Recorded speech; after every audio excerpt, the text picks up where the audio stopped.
सण आनंदाचा, सण सुरक्षितेचा हा जो काही आम्हाला तुम्ही उल्हासात दिलेला आहे,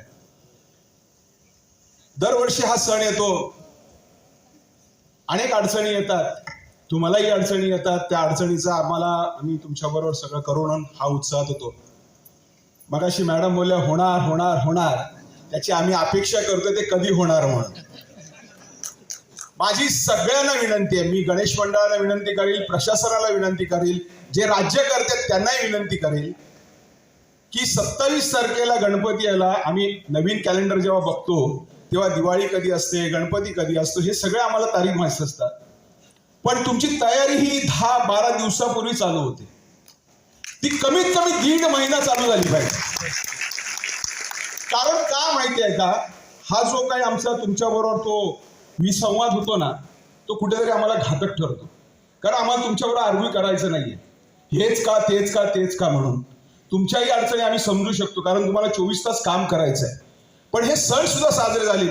इथे श्याम सावंत साहेब बसलेले आहेत, आमदार आहेत. ते सरकार सांगतं की तुम्हाला कुठल्या प्रकारच्या अडचणी येणार नाहीत. मग ह्या अडचणी निर्माण होतात कशा काय? कोण करतं? आम्ही तर करत नाही. साहेब याच्यावर जरा थोडंसं करा. कमीत कमी 1.5 महिना आधी आहे ना ह्या गोष्टीला सुरुवात करा. आणि पुन्हा एकदा सांगतो, समाज जर जिवंत ठेवायचा असेल तर हे सण साजरे झाले पाहिजेत.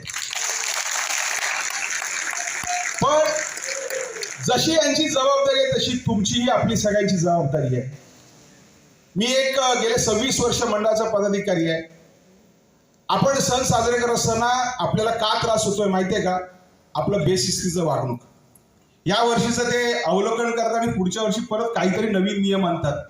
ते नियमांची अंमलबजावणी त्यांना करायला नाही, आपल्याला करायला लागतात. हे असे अडीअडचणीचे नियम होणार नाहीत यासाठी ना आपण काळजी घ्या. आता 6 फुटाचा कृत्रिम तलावामध्ये आलेला आहे. हा नियम कसा काय आला? कारण आपणच त्याला जबाबदार आहोत.